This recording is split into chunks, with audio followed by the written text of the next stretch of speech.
Hello, I'm talking today about healthy eating, and I'm talking about what to eat. Rather than a couple of videos I talked about when you're eating matter? Have a look at that if you haven't seen it already. Should change your mindset on a couple of things that you might have thought were true and there's nonsense. Essentially, it's not that important for most people. Now, I'm going to talk about what, and I'm going to talk about what most people are eating and what you're told to eat and why I think that's wrong. Now, let's jump straight to the research, okay? And we should not be dismissive of research because science and research has led us to get to where we are today. And any new advancements come through that pathway. Now, when they've investigated low carb, which isn't even always that low. It's usually just anything that's under about 35% of calories, between 5 and 35% of calories from carbohydrate, which is hypothesized what our ancestors ate, to be honest with you. But yeah, there's a big window there and lots of different studies that using a low carb diet as that, which I would say is just a regular. But anyway, I digress. Low carb versus low fat, a typical sort of Weight Watchers, Slim and World type diet. And they investigate weight loss, and in about 99% of these studies, you lose more weight with a lower carb diet. Your blood cholesterol, the profile improves, blood triglyceride levels go down. And so essentially for weight and for cardiovascular risk factors, everything is the low carb diet is better. All right, that's it. And I will put a link below to a couple of articles about this. One which basically takes 23 studies and gives you it in a popular kind of format, so it's not too complicated, and it just shows you that I think it was 22 out of these 23 studies where the low carb lost more weight, and they all improved their health more with a low carb diet effectively.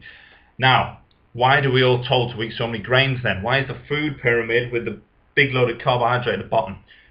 Grains are cheap, grains leave a low carbon footprint, grains can be made a big profit on, and so, if we all ate steak and broccoli, there wouldn't be enough to go around, right?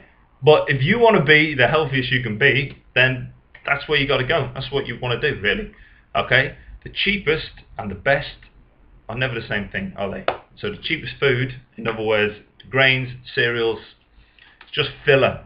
All right? It's what they feed chickens and cattle to fatten them up. It is corn and grain, right? So when we're eating it to lose weight and to be healthy, it's crazy. Okay, and like I said, in the research, it's proved. That's it. It's just a fact. That's it. Okay.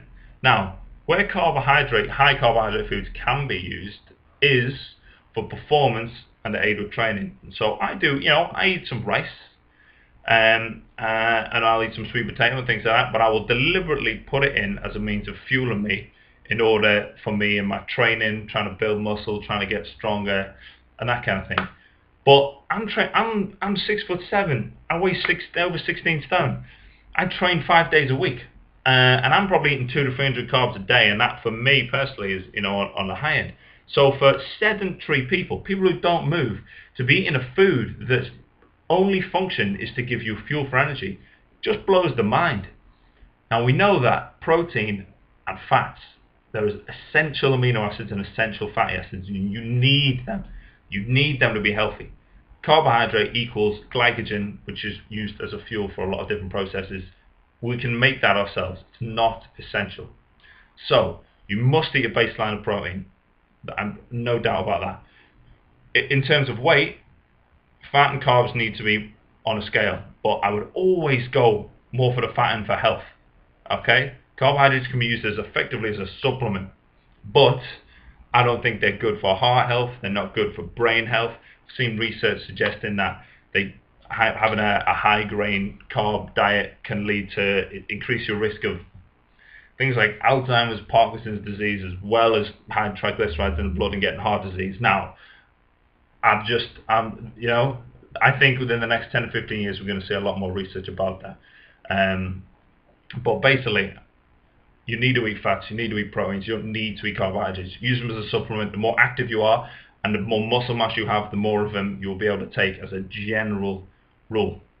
Hope that was useful. Please visit chrisbellpt.com, Chris Bell Personal Trainer on Facebook. I'm doing a seminar expanding much on this topic on the 5th of August, Pure Gym Bitten, 6 o'clock in the evening. If you'd like any help with your diet or with your training, you can contact me. My details are below. Thank you very much.